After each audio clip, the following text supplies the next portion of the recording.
Hello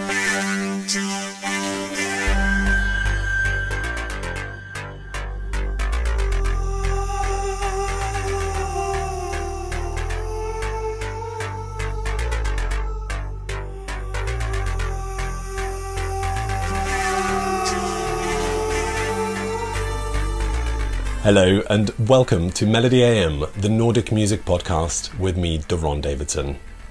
This is our very first audiovisual episode, and I'm delighted that my guest for this episode is none other than Swedish musician Yenni.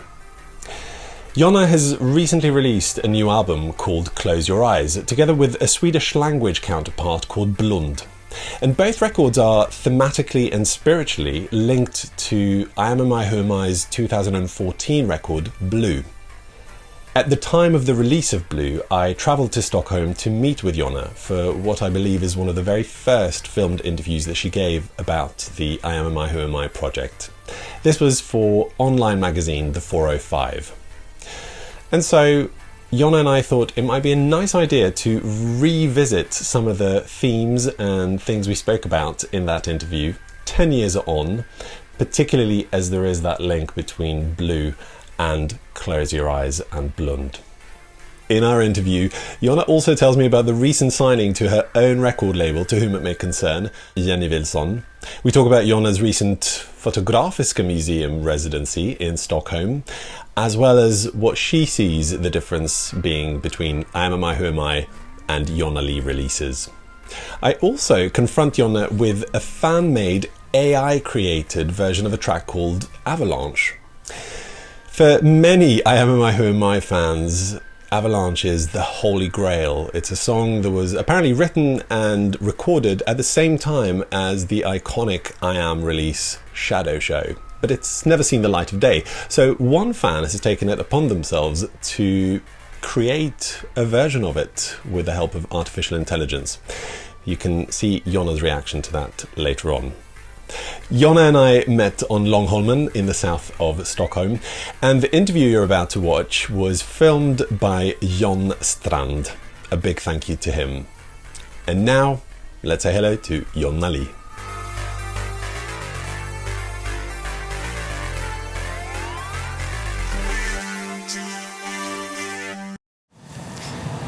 Yenni, yes. Welcome to Melody A.M. Thank you so much. It's so nice to chat again, hang out in Stockholm. Yes. The last time we spoke for Melody A.M. was when the last iamamiwhoami album came out in 2022, and you were in Vadstena, I think, and you were 9 months pregnant. I think Wow. you hadn't given birth to Barry yet, but you were still working. You were still doing interviews and I think working on the visuals. Yeah. That was a strange time. Definitely feels very distant now. And it's also 10 years since we were in Stockholm for our first audiovisual interview. Yeah. And I remember, so I came with Tim Boddy, who was the videographer, and you sent us very brief instructions as to where to meet you and John. And we did not know what to expect. And it was still the days where iamamiwhoami was very inscrutable, and we basically thought we were going to get kidnapped. I can imagine, yeah. And you and John didn't kidnap us, but you took us to this beautiful spot on Djurgården, and suddenly 10 years have gone. Yeah. I'm going to ask you a difficult question. How would you summarize the last 10 years since that?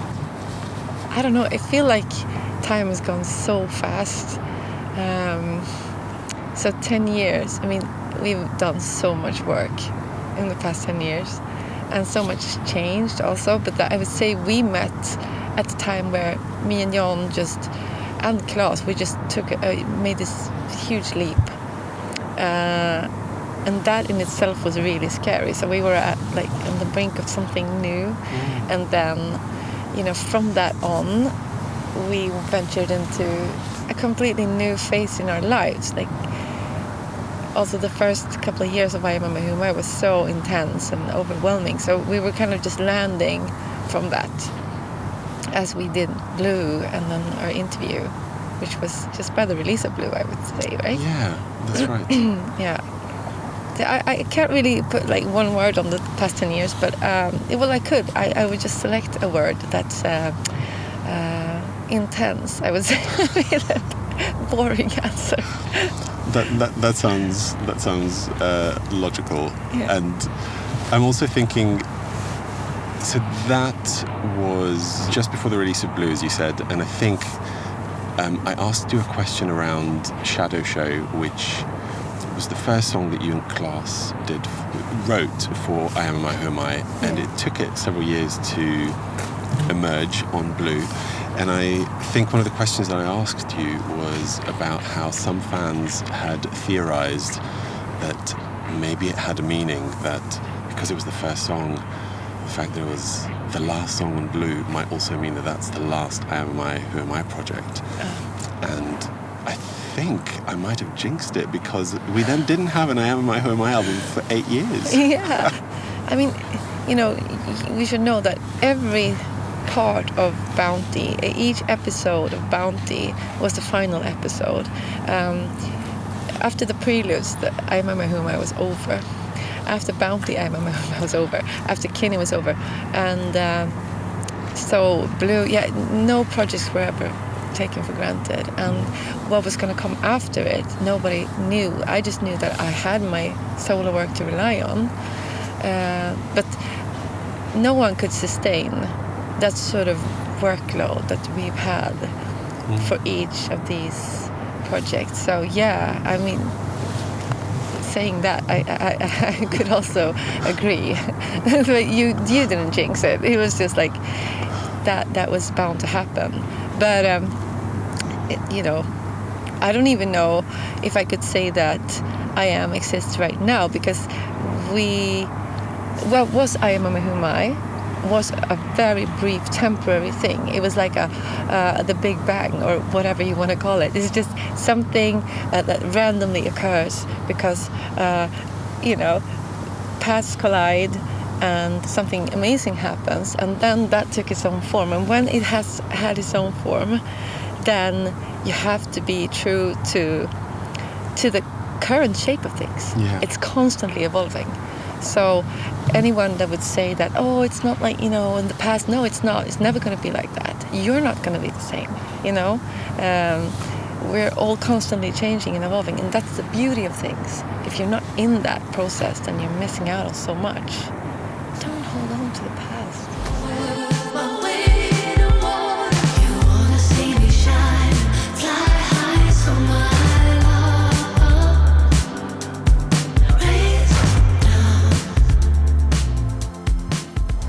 I wanted to ask about iamamiwhoami and ionnalee. They are separate projects. They're both your projects. And over the years, I think for some people, they haven't necessarily understood or had clarity about why are some projects released by ionnalee, even though you collaborate still with Klaas Björklund, and why are some described as iamamiwhoami. And my understanding of it is that for iamamiwhoami projects, it's something that starts from the beginning, as you and Klaas working on all of the songs and the visuals together at the same time as part and parcel of the whole project. Whereas your ionnalee music is a different outlet for your creativity, whereby you may collaborate with Klaas, you may work on your own, and it's not necessarily all audiovisual. The music is the focus.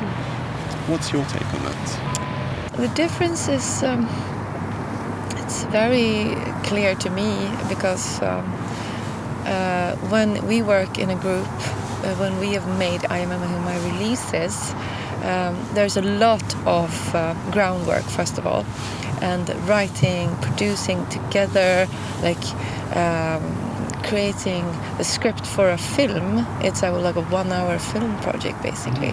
So my workload as the group leader is much different from sitting in my own, heading out from where I am in my life, not thinking about the the project's past evolution so much, just letting that be part of my creative process naturally, because that comes out, like everything that we made is in me. But when we make a project together, we are responsibly, we're working as a team and continuing a storyline, and it's not my personal storyline. But now, like thinking of like the projects that we made, like the 4 audiovisual albums, Be Here Soon, is not as the other previous releases that I have done, because it's collided with my personal life. So I think also like I'm as I said before, what happened in the early days, I would say Blue could have been a Yenni album. I don't think people realize that. It's just that something after Kin, when John and I started directing, and the project that was iamamiwhoami in the beginning, we were a small group creating something together with a lot of external force. Zero budget production in terms of funding, but it's $1 million, I would say. No, but it's a very expensive thing to make if you value people's time, people's skills, the amount of extensive force that we had through people helping out, and like a not sustainable process for me to work in my life as an artist. And also I think now like making a Yenni project is just continuing on my own process, not thinking so much, feeling so responsible as I do when making an IAM project. So yeah, I mean, Claes and I will always write music together, but many of the songs that are on the new album I wrote on my own, and then I collaborated with Claes. And then when it comes to songwriting or credits, we always split 50-50. So that doesn't mean that we did equal parts. Like sometimes it's very different, on both sides. We have a very weird but very functional process of working, where we're in 2 different rooms. We have a studio together, and we both write, and then we swap songs, or sometimes we sit in the same room, like we did with Be Here Soon. We wrote all the songs together in one room like this, and we recorded them organically together. But that's not how we made Kin, Bounty, or any of my other albums. I think that process in itself is also so specific. I'm much more spontaneous, I think, with my own stuff. Squirrel.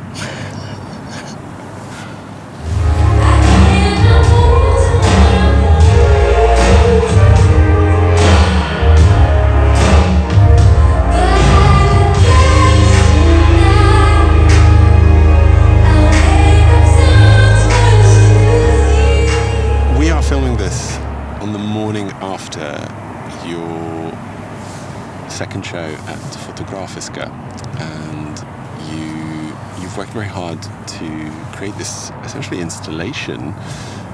As I think it's fair to describe all of your shows, they are installations in a way, and they're each different from one another. And this one was a 360 degrees experience where so much of your history was shown on the walls, and it was very, very special. So first of all, I want to say I'm grateful that you were making the time after what I imagine was a very late night last night and the night before. It's good to kind of talk about it straight after, because it'll be nice to hear, how does it feel having done it, having finished it? Because it's a lot of hard work. It feels really good. I was super nervous, because Stockholm it's not my venue. Like, I live here, I spent 22 years in the city. It's just like, I don't feel like my work has a home here. I've never felt like my ambitions, they're not translated. And Photografiska was the venue, and the people in the venue was my people. And that was amazing. Also the real time, that's the thing, we prepare a lot, but a lot of the work happens in the moment when I work with Jon Strand on the live footage part that merges with the body of work that we made. It's kind of it's a cool thing to get your work to be displayed in this extent, and then like experiencing it myself, is listening to the music, feeling like we made all of these things, like it matters, because I don't feel like it did here, and it's something I struggle a lot with, actually, and it affects me a lot in my work too, and my private life. So it felt like reclaiming that a little bit. Also, like having the real time, showing what we've developed some skills through the years, and I think all of us on stage, like we're now a really good, solid live band. We've toured the US 2 years in a row now, so that part, the visual obviously side of it, and then my real-time creation in live cam, which is never the same on any show, because I will watch what I'm doing and improvise all the moves, and it changes organically. It does, and sometimes it's not as good, and you learn, like this time the setup was so different from what we usually do, like in terms of where I had the camera, and there was a lot of pillars in the room, which was, I wish they weren't there, but you had to sort of work around them, literally. I mean, the ceiling would fall otherwise, which would be a bit would awkward. be difficult to hold the ceiling with my hands, but I had that to work with. That also shaped the outcome of the show. It's like how we worked around the room. No, I feel really happy, and I struggled a lot after the first evening. We had lots of stuff going on, which you always do. Making shows where we produce ourselves, we fill the room with the lights and the sound and everything. Everyone worked so hard. The first night was more difficult. The second night was just more perfected. But I think both of them have, the audience was obviously just amazing. A lot of people traveled far, so yeah. I want to come back to the fact that a lot of people traveled far in a moment. I think you mentioned Jon Strand, and I think credit also has to go to Jon here, because what struck me being there in the room is, first of all, the projections of a lot of your historical work together in terms of the visuals that you've created over the years, and also Jon in charge of those live projections that sort of are overlaid and create this kind of magical feel.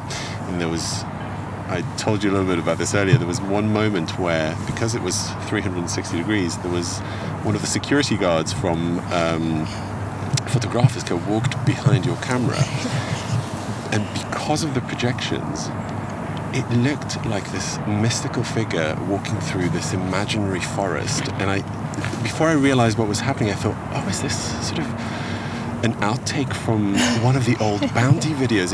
It kind of looked really magical, but the creation of the live visuals also lends this additional element, and the way that Jon interspersed the old footage with the new footage, I think had real impact. And one of the other elements of the show was that your new label mate, Yenni opened for you. And it's been so wonderful to see, first of all, your friendship growing over the last few years, and how you have supported her. She's now signed to Whom It May Concern, and I remember my love affair with Sweden started in 2011 when I came to see you, and I came to see Yenni perform at Way Out West Festival. So it now feels, like a 2-for-1. When you come to see a show, you get two of my favorite artists together. And I wanted to, first of all, say thanks. And secondly, ask, how did your acquaintance with Yenni start? How did this friendship and collaboration evolve for you? The funny thing is that yesterday Yenni, first of all, she's such an amazing performer, you know, and having her open for me in the country where she is, like, she's a Grammy-winning artist, you know, elected into the Swedish Music Hall of Fame. I'm not. I'm not criticizing that. I'm just saying that she is a legendary artist, and I'm so humbled to have her open. She's not anybody's opener.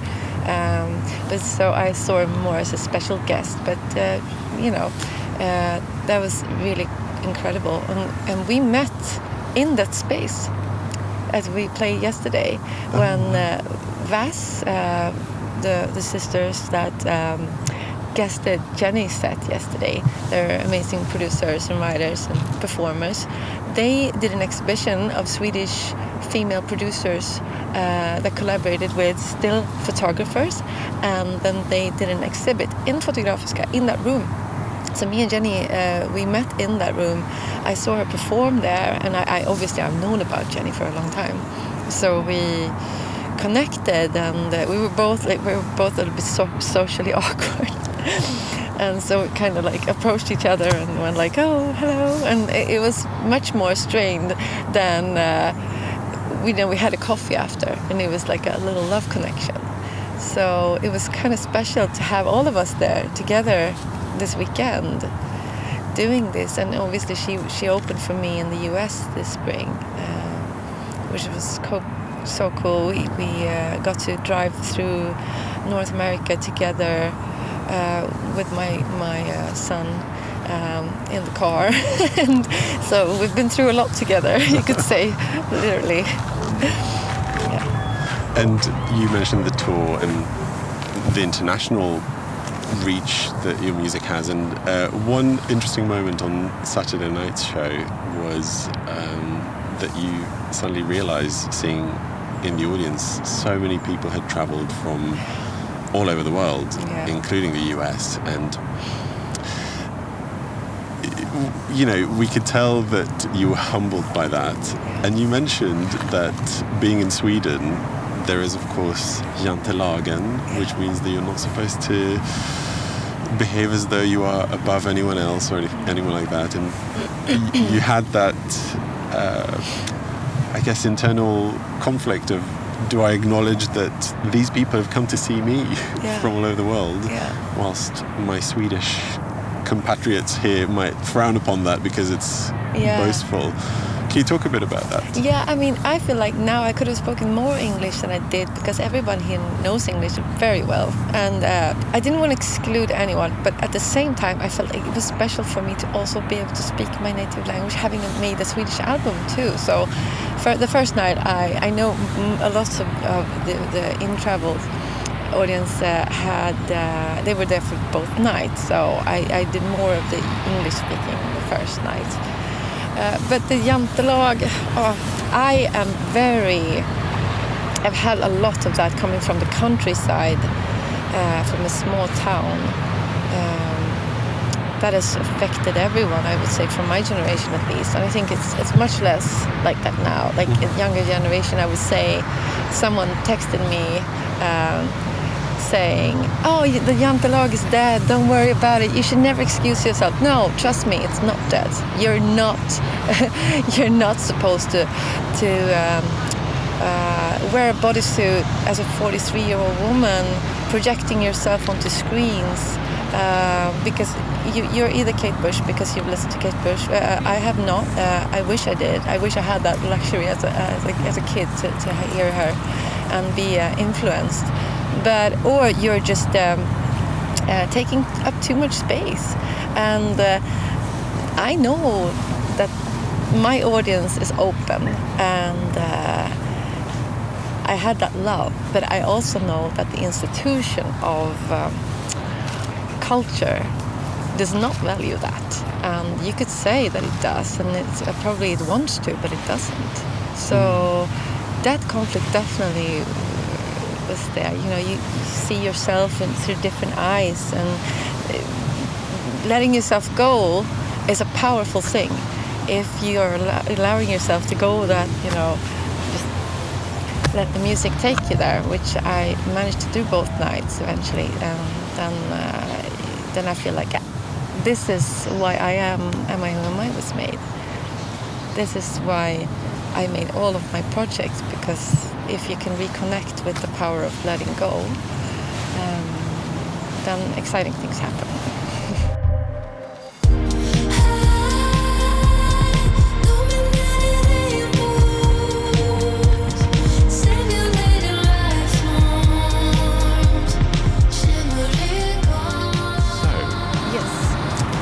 Yenni, you have just released not 1, 2 albums, and I'm just kind of thinking about the fact that your iamamiwhoami album only came out in 2022. You then toured and did a show in Vadstena, your hometown. You have been renovating a house, and then you wrote a whole new album, but just to make things that little harder for yourself, you also wrote another album, or a different version of it in another language. Now, I'm choosing my words carefully because I don't know which came first, whether it was the English version or the Swedish version, but the outcome is the same. You've got 2 new albums out. Yeah. First of all, how on earth do you make the time for that? I'll leave that question there first, and then I'll follow up with the second question. So, how do you find the time to do all of that? It was tricky to find the time, mainly because I had a baby, and he was just a few months old when I started writing, to get back into having alone time. But then I was alone for a lot of the time when partner was away for a big project abroad, and then I was writing in the night, and then that was kind of a special sort of moment to just relax and feel connected to who I was before having a baby. Having a baby is really overwhelming, and to me it was something I didn't expect to do at all, I think, in life, and once that happened, I didn't know how to connect that with my artistry, really. I knew that I had to continue making the album that we were making, because I wanted that for myself, to be able to do that, to not see it as a hindrance or something that would limit me, and then instead being something that I could profit off of creatively. So basically, there wasn't that much time, because I only had the time that he was sleeping, so that would be time taken from my sleep. But it became this nice little room with just me in it, and then I started trying to write Swedish versions of it, and I realized that it's pretty easy for me to. I'm pretty fast, in my process when I do things. If I get a vibe, things flow pretty naturally. And then some of the lyrics, I wrote English first and then the Swedish ones, and some of the lyrics weren't as strong, so I just let them be in my phone, and then I took them up and then I rewrote them, and that's how I always write, basically, to make sure that I don't get annoyed with anything in there, in no cringy moments, and I think in the Swedish album there is definitely more a cringe than. Really? Yeah.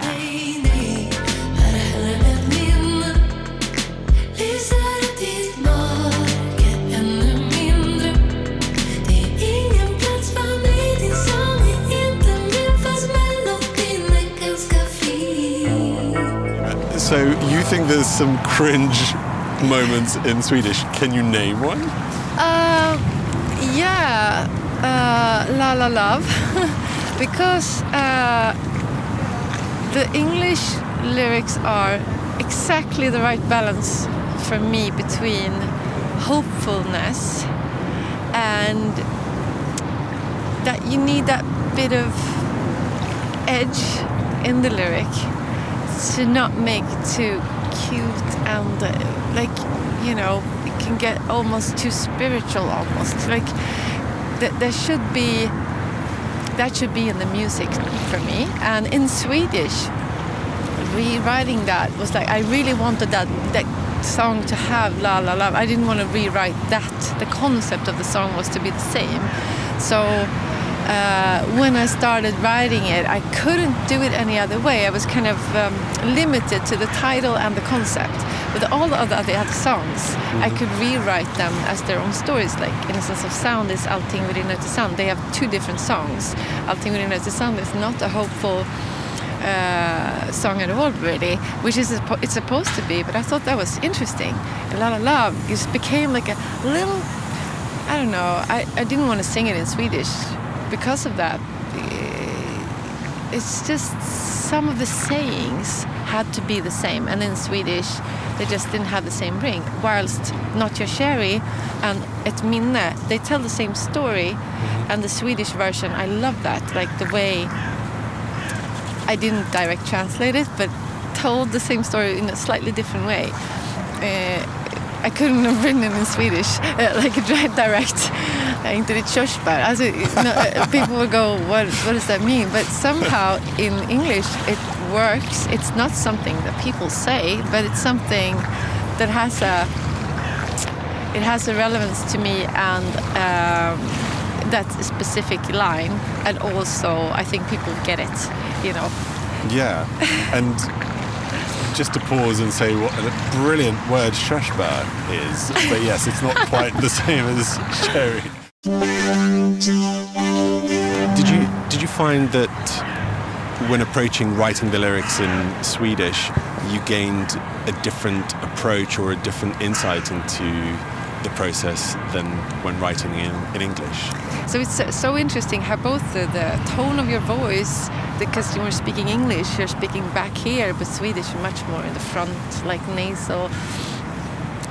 So there's different positives and negatives to those. But the writing itself, I found, it's very interesting to me to learn to control my Swedish language, because I haven't been confident in that, not in my speech or in my writing throughout my life, and I didn't come from an academic family, and I didn't have that background. So speaking well was something I really wanted as a young kid, and I throughout my life I've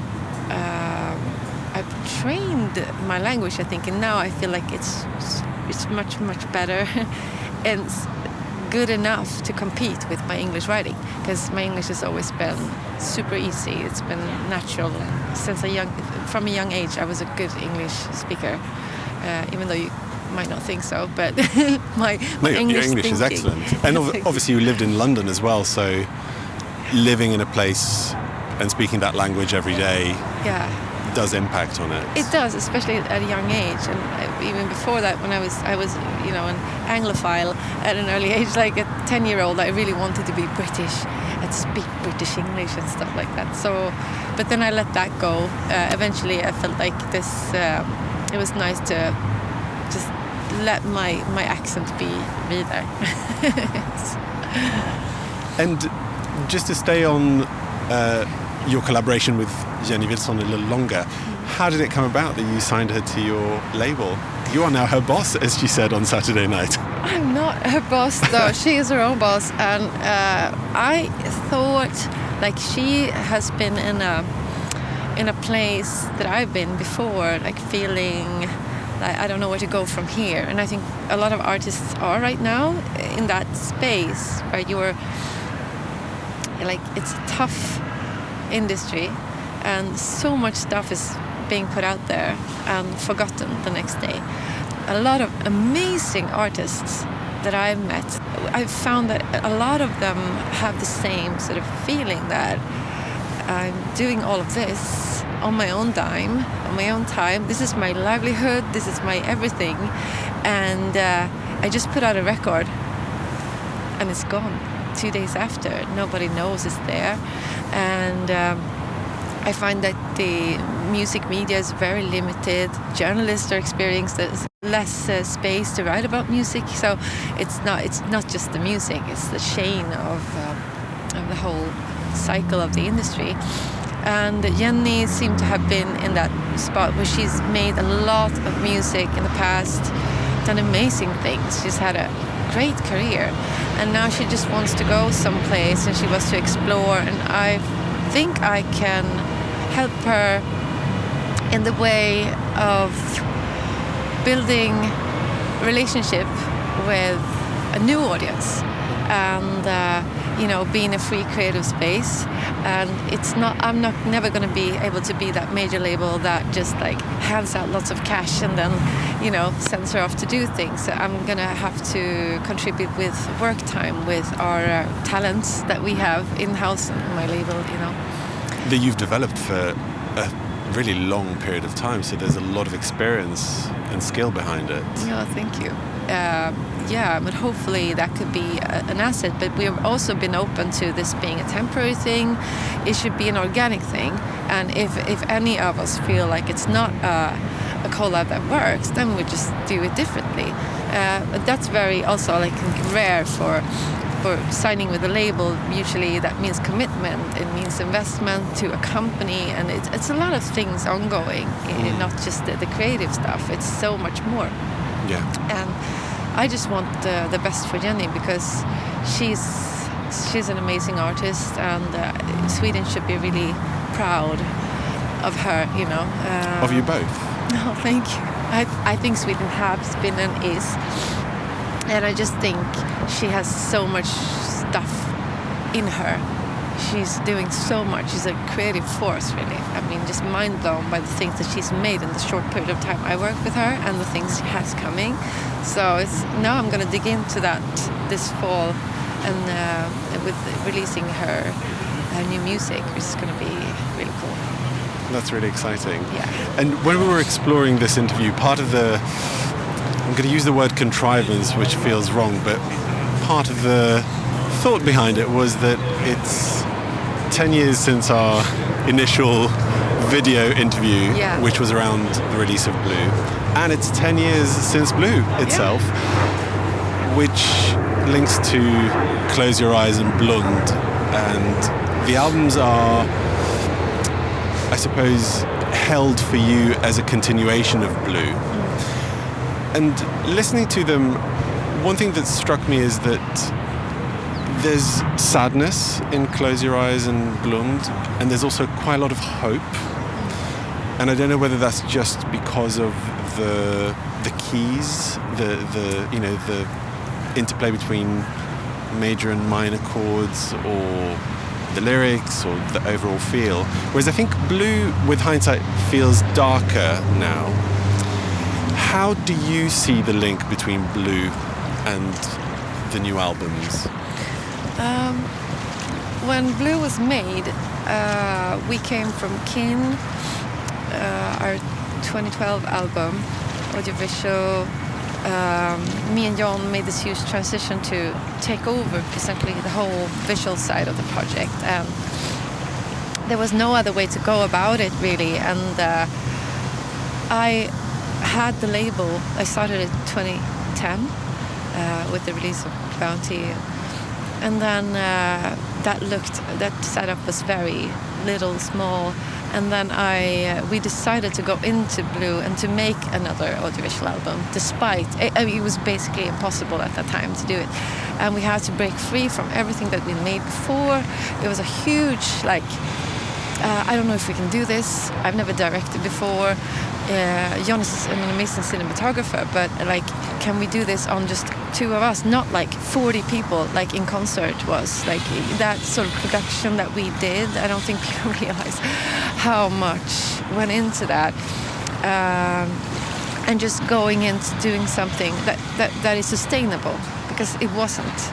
And then we made Blue, and it's completely, we were terrified, and we stayed up grading things, and I did edit, and I knew I could be good at that, but I haven't done it before. We did it, released the album, Fountain came out, and I was this could go either way. And then that song like lifted everything. I was so proud of that song too. It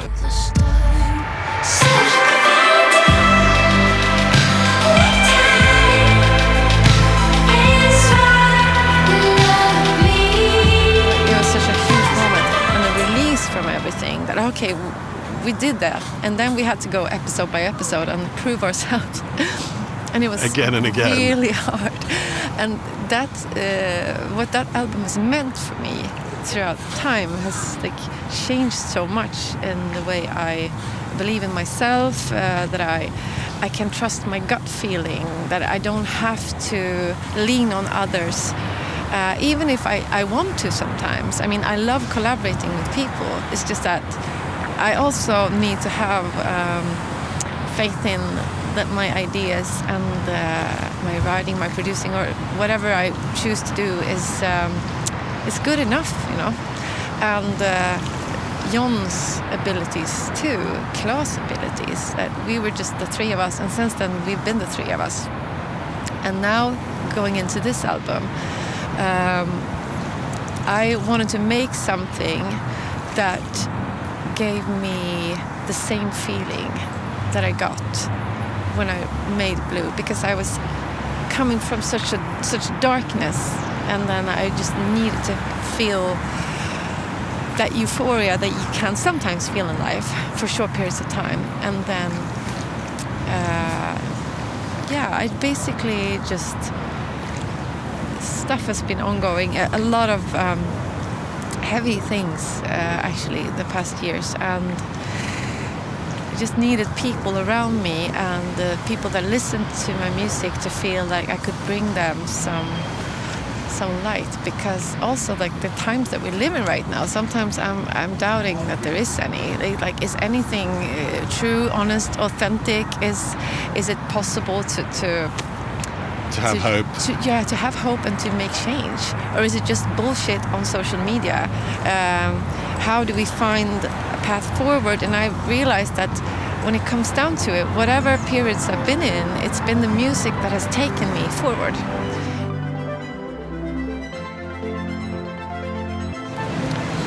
One of the songs where I really feel that combination of a sense of sadness and hopefulness is Darkness is a Real Place, and in its Swedish version, Askan och elden, where it really takes you on a journey through the music, through the lyrics, and you've been joined by Nina Kinnett and Imogen Heap and Sola Jesus and Sofia Somayo and Tess Roby and Yenni Abramson and Ostra. And it's a real moment on the album.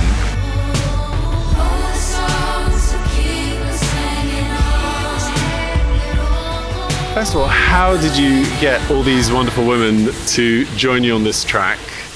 And what was it like recording it in two languages when some of them don't speak Swedish, for example? Well, the song is really important to me, and I wrote it for a friend that and my sister-in-law passed away a few months ago, and I wrote it for her, but for us also around her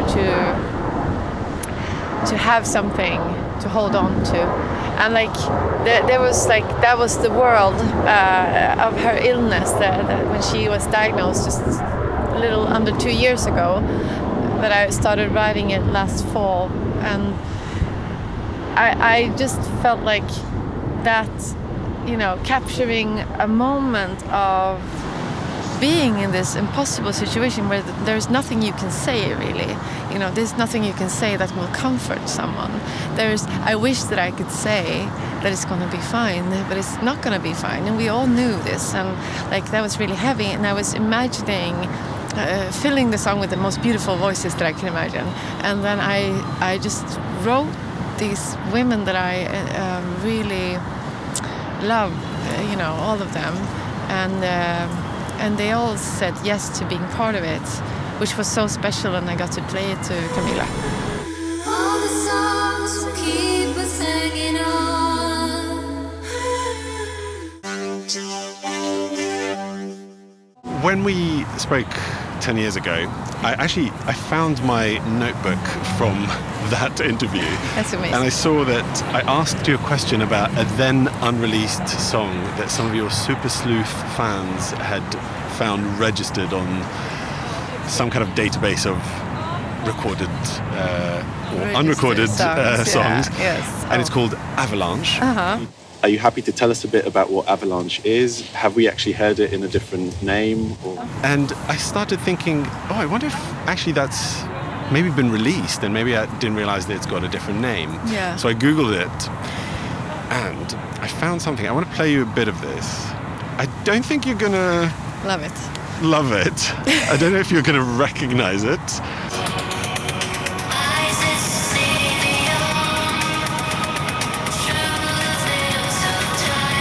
Fucking hell.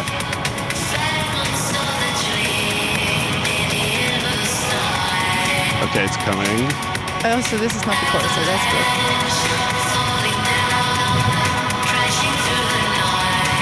Fucking hell. AI sucks. Seriously. So I appreciate this must be a shock, because I presume from your reaction that you've never heard this before. Oh, gosh. First of all, Avalanche. It's so funny, you know, like how the internet creates stories that don't exist, you know. The internet is an AI of its own, isn't it? The story of the song, there are so many better songs than Avalanche, seriously, and we didn't record it properly because it's just not, no, it's all right, you know, but I've made tons of better songs that are just laying around, and like, so that, and then the AI version, like, I mean, for those who just care about having, I just want to consume more of whatever this sounds like. Yeah, that's great. Like, you can listen to that. It doesn't sound like an iamamiwhoami or a Yenni song. No, it just sounds like a generic kind of electro thing. It was cheesy and cringy, and I don't know, the lyrics were horrible. So AI needs to sharpen its teeth a little bit to get there. I'm sure it will, but it's still not going to be coming from a person's point of view, like a person with emotion. And I think my music is based on emotion, so when we get there, I think that will be after my time, which is cool, because I'd rather not be there for that than we're in a scary place. But who knows, maybe it's going so quickly that I will have to witness it, but then I'll live in a cabin without electricity. It's going to be fine. I think what you said is absolutely spot on in terms of, even if it sounds like the voice of a particular artist, you as the fan are not going to connect with it because it doesn't come from a place of honesty and the real or the experience of a person, right? Yeah. Or the expression of a person, like the way I phrase my sentences, or I dynamically, you know, use my voice, or the way I choose my words. I could have chosen that word or that word. It's not just like it's. There's so many layers to writing, painting, all kind of artistic expression. Here it comes again. Thank you so much for joining me for this episode of Melody A.M. It's always a pleasure speaking with you and hearing your insights about music that I care so much about. And I'm really grateful for you making the time. Thank you so much. I really enjoy chatting to you, and thank you for having me again. A very big thank you to Ionnalee for joining me for this first audiovisual episode of Melody A.M. On the Melody A.M website at melodyam.com/Ionnalee, you'll be able to find a playlist with some of my favourite Ionnalee and iamamiwhoami tracks. You can also listen to the interview that Chris and I did with Yonna in season 1 of the podcast. Have a little rummage on our website and you'll find it there.